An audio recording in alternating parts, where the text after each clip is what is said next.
Allez, bonjour catholique. Alors, pour ce samedi, je vais t'expliquer un petit peu comment on accède. Je vais enlever ça, c'était des sous-exemples.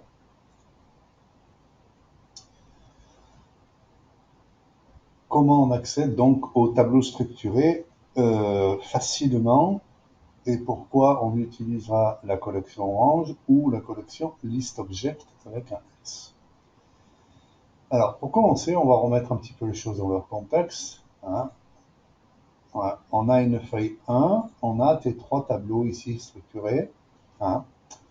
Donc TGE1, TGE2 et TGE3. Hein. Comment on accède au tableau structuré?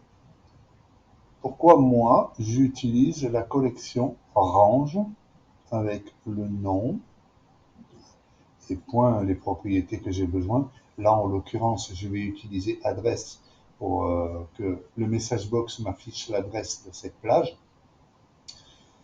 Et on va faire les tests tout de suite et je vais t'expliquer pourquoi. Alors, pour commencer,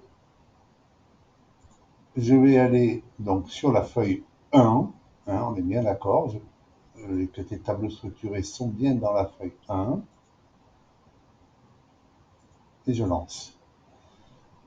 Ici, range TG3 me donne C2, C3, donc C2, ici, C2, C3, d'accord. Donc, autrement dit, range TG3 me donne le data body range du list objet TG3.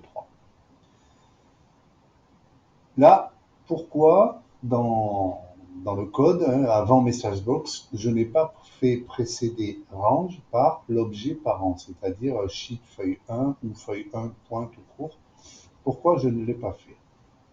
Pour la simple et bonne raison. Et là, on est bien dans un module standard ici, hein. Entendons-nous bien et je vais expliquer pourquoi. Pourquoi je ne précède pas l'objet range par son parent? Pour la simple et bonne raison, c'est qu'à partir du moment où je fais appel à une range nommée,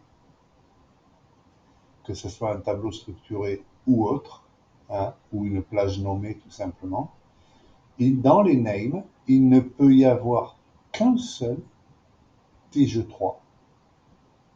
Il ne peut pas y en avoir plusieurs.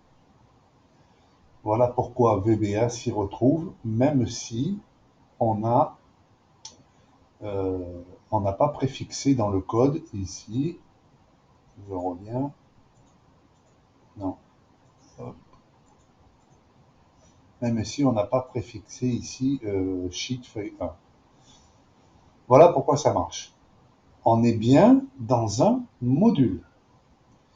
Je vais aller dans le module de la feuille 1 et je vais faire la même chose. Pareil, j'ai bien mon adresse. Je vais aller dans la feuille 2 et je vais faire pareil. Et là, on a une erreur. Mais que se passe-t-il donc? Ben, l'erreur, elle est toute simple. On est dans la feuille 2, ici. Le code est exécuté dans le module de la feuille 2. Il y a une autre règle à prendre en compte qui est connue, hein, c'est le b.a.-ba du VBA, pardon. Excuse-moi, je me suis levé un peu tôt ce matin. La collection range, quand elle n'est pas préfixée par le parent, qu'est-ce qui se passe dans le VBA? C'est le b.a.-ba du VBA que tout le monde connaît. Eh bien, c'est tout simple, hein.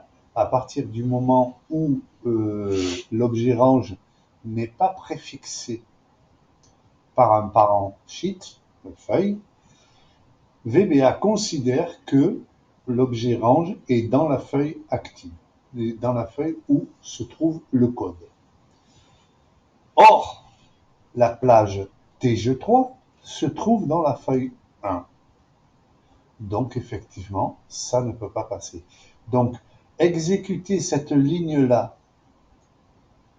hein, c'est-à-dire demander une plage nommée, hein, que ce soit un tableau structuré ou autre, ou une plage nommée, ne pourra pas fonctionner pour la simple et bonne raison, c'est que la première règle VBA, avant même l'histoire des listes objets ou ranges, hein, c'est que sans préfixe, VBA considère qu'on est sur la feuille active ou la feuille dans laquelle le code est exécuté, tout simplement.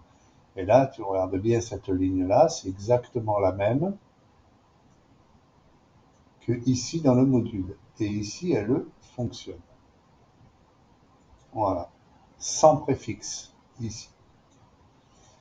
Voilà pourquoi, perso, moi, j'utilise la collection range. D'une part, parce que dans les names, il ne peut y avoir qu'un seul TG3. Donc, à partir du moment où mon code sera exécuté, soit dans le module de la feuille propriétaire de la plage, soit dans un module standard, soit dans un module classe ou un module userform, ça fonctionnera, tout simplement. Par contre, si je dois exécuter ou si je dois avoir accès à une plage nommée, un tableau structuré ou une plage nommée de cette manière-là, à partir d'une autre feuille, je serai alors obligé de préfixer pour la simple et bonne raison, c'est qu'il y a la première règle VBA qui vient se greffer à la situation, qui est que à partir du moment où je veux l'accès à une autre plage, à une autre feuille, je dois préfixer le parent, tout simplement. C'est les règles de base de VBA que tout le monde doit connaître, tout simplement. Pourquoi, me diras-tu, mais pourquoi tu ne vas pas chercher carrément la feuille 1 liste objet TG3 directement? Ben pour la simple et bonne raison, c'est que les tableaux peuvent se déplacer, les tableaux, on peut modifier des feuilles, on peut même en supprimer, les recommencer, les patins couffins. Donc à chaque fois, euh, les, les, les feuilles peuvent être, le nom des feuilles peuvent changer, etc., etc. Tandis que range TG3 dans un module, ailleurs, hein, que dans la feuille 1 et ailleurs que dans les autres feuilles, te donnera toujours accès au data body range du list objet. Tout simplement. C'est un raccourci, grosso modo, hein, c'est un raccourci. Maintenant, si je voulais accéder à l'objet, c'est-à-dire à la plage, en tant que list objet, si je fais ça, hein, message box feuille 1 point list objet, le nom du list objet, point range, point adresse, là je convertis en plage de cellules, et là effectivement je vais avoir carrément l'adresse complète, c'est-à-dire la plage avec le header, tout simplement. C1, C3. Maintenant, je te donne une technique, sub taratata, msgbox, type name, range, tg3, point list object. Et là, le point list object, il n'a pas le S. Hein. Et là, on parle de l'objet, on ne parle pas de la collection, on parle de l'objet. On va voir ce que ça donne. C'est bien un list objet.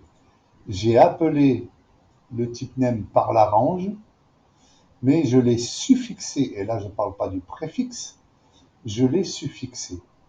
Et cela, même si je suis, encore une fois, dans un autre module. Même si ma feuille active n'est pas la bonne, hein, regarde ce qui va se passer. J'y ai quand même accès.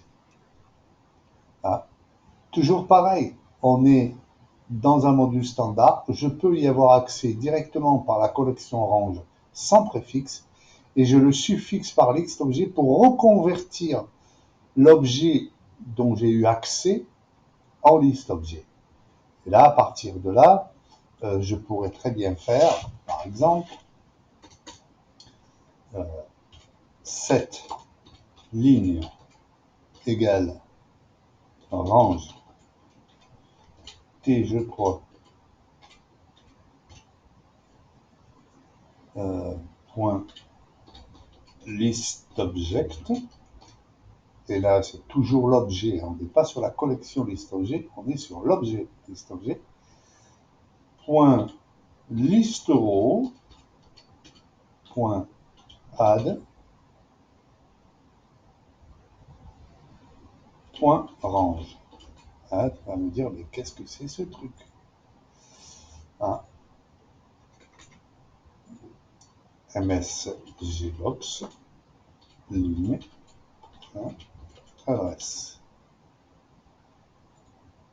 Alors là, concrètement, je vais effacer ça. Est-ce que tu as compris? Concrètement, ce que j'ai fait, c'est quoi?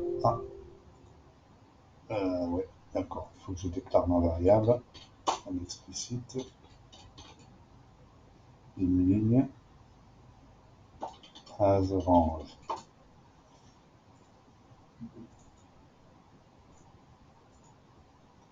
C4. Tu vois? Autrement dit, je veux travailler, ajouter des lignes dans un tableau structuré. Eh bien, c'est tout simple. Je suis dans un module standard ou dans un autre module que le module de la feuille contenant le tableau structuré, à l'exception des autres feuilles. Je le reprécise encore une fois. On accède toujours plus facilement par la collection range le nom, même si on doit travailler en tant que list objet, on suffixe, et je ne parle pas du préfixe feuille, on suffixe par l'objet .list objet, et après, de la même manière que tu le ferais directement avec la méthode scolaire, on va dire, tu utilises les propriétés liste row, liste colonne, etc., etc., point add. Et tout de suite après le point add, je fais point range, c'est-à-dire que je reconvertis l'objet liste row, point add, en range, tout simplement, pour y accéder de la même manière que j'y accéderai, une autre plage simple, tout simplement. Voilà. Voilà pourquoi je ne me casse jamais la tête avec les listes objets. Je reviens un petit peu là-dessus, sur tes user forms. Voilà. Comment cela se passe-t-il? Alors, je reviens sur la feuille de tes formes, de tes tableaux structurés. On a le tableau 1 qui est vide, qui est donc censé n'avoir aucune ligne. On a le tableau 2 qui y a une ligne, donc plus l'entête, toujours pareil. Et on a le tableau 3 qui est censé avoir 3 lignes. Ok? Donc, et là, en plus, je dis 3 lignes parce que là, c'est ce que je viens de faire, j'ai rajouté la ligne. D'ailleurs, je vais te le remontrer. Voilà. C'est bien parce que je t'ai montré, mais je t'ai pas montré le résultat. Alors, hop, je rajoute la ligne. Tu vois, ça m'a rajouté la ligne, tout simplement. Et j'y accède comme une plage normale. Pas revenir là-dessus, je pense avoir été suffisamment clair. Ça ne l'est pas, tu le diras. Je reviens là-dessus.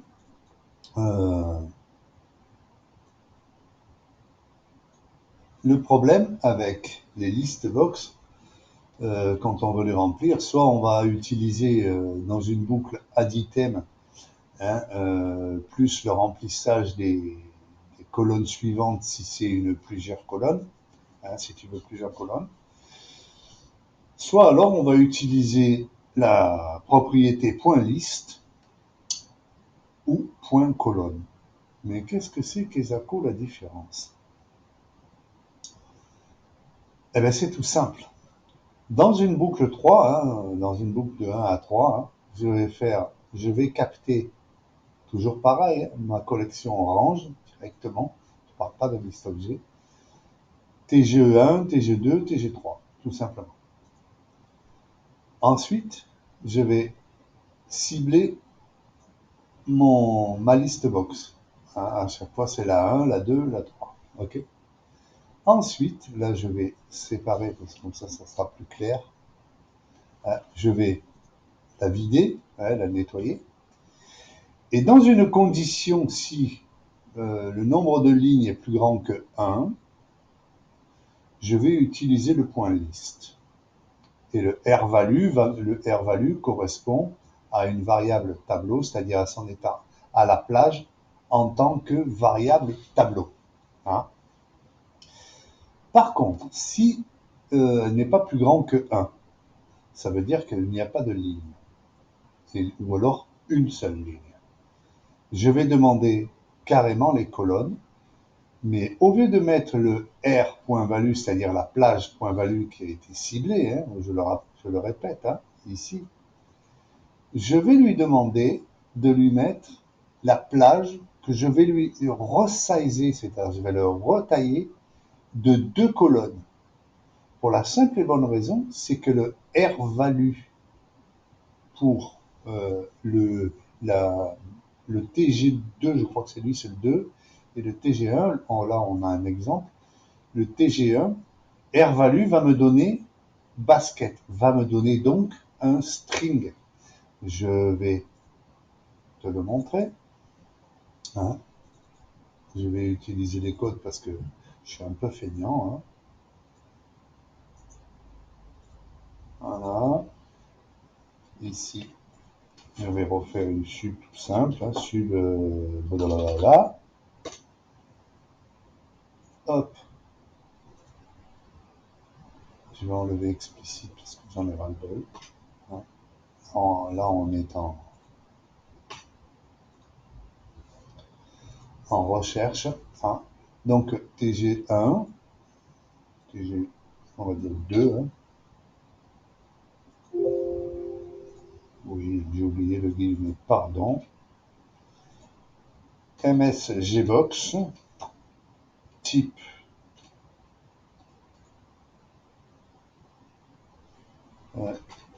MSGbox, type name, R.value. Alors, là, je demande le type, qu'est-ce que ça me retourne R.value? On va le tester tout de suite. Un string. On voit bien que là, il ne me renvoie pas un variant tableau, hein, il me renvoie un string. Pour la simple et bonne raison, c'est que le R-value mesure une seule cellule. Il ne va pas me donner un tableau, tout simplement. Donc forcément, quand tu vas faire point list sur un string, ça va bugger, ça va planter. Parce que le point list attend une variable tableau, ou un arrêt, comme tu veux, tu appelles ça comme tu veux. Et là, pour te donner la chose, je vais prendre 3, et là, effectivement, il me renvoie un variant parce que j'ai bien 2 lignes. Voilà. Et maintenant, si je teste 1,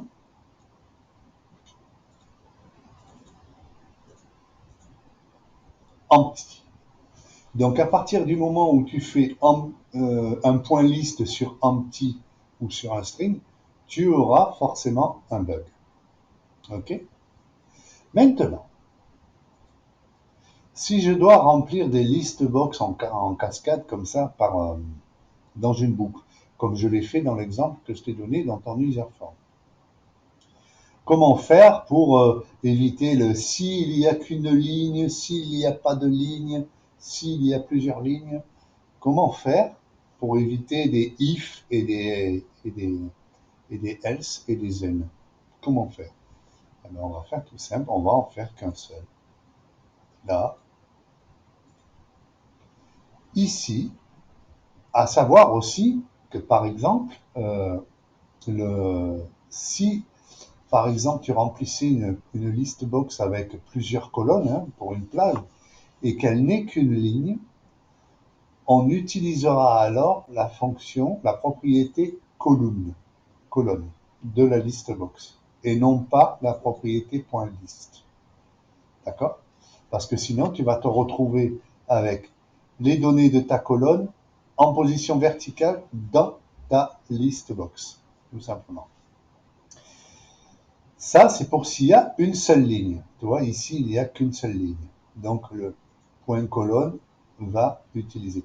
Par contre, effectivement, là, ici, on est sur un string, hein, donc sur une colonne, et donc on a un string. Et ici, on est sur une colonne, mais on est vide. Comment faire? Eh bien, c'est tout simple. Je vais prendre la même place de cellule, donc la R, hein, qui a été correctement identifiée, et je vais la retailler à 2 colonnes. Donc forcément, R resize 2 colonnes point value va bien me donner un arrêt. Mais il va me donner un arrêt horizontal, c'est-à-dire une ligne sur 2 colonnes. Donc je vais utiliser le point colonne. Parce que sinon, si je le mets comme ça, si je mets ça avec le point liste, je vais me le retrouver à l'envers, c'est-à-dire transposé. C'est tout simplement. Voilà. Donc, ne pas oublier, si R.value renvoie un tableau de dimension X lignes, une colonne ou plusieurs colonnes, mais à partir du moment où il y a X lignes, ça va passer dans le point liste. Si le point value renvoie un string, il faudra utiliser le resize. S'il renvoie un vide, c'est-à-dire empty, on l'a vu hein, ici, hein, voilà, hein, TG1, remonte, hein, renvoie bien empty, hein, c'est vide. Donc, à partir du moment où on n'a qu'une seule ligne ou un vide, hein, on prévoit toujours un resize 2 pour faire de la R.value un arrêt. Tout simplement en la resizant à 2. Pourquoi je la resize en termes de colonne? Pour la simple et bonne raison, c'est que si je faisais point list égale resize 2 ici, hein, eh ben je retaille la R de 2 lignes. Et là, effectivement, empty et empty me mettrait dans la list box 2 lignes vides, tout simplement. Donc là, moi, je le resize en colonne. Comme la list box n'a qu'une colonne, la deuxième colonne disparaîtra. Elle ne sera pas utilisée, tout simplement.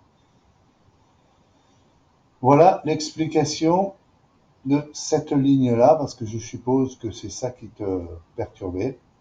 Voilà, ne pas oublier point liste, point colonne, bien faire la différence.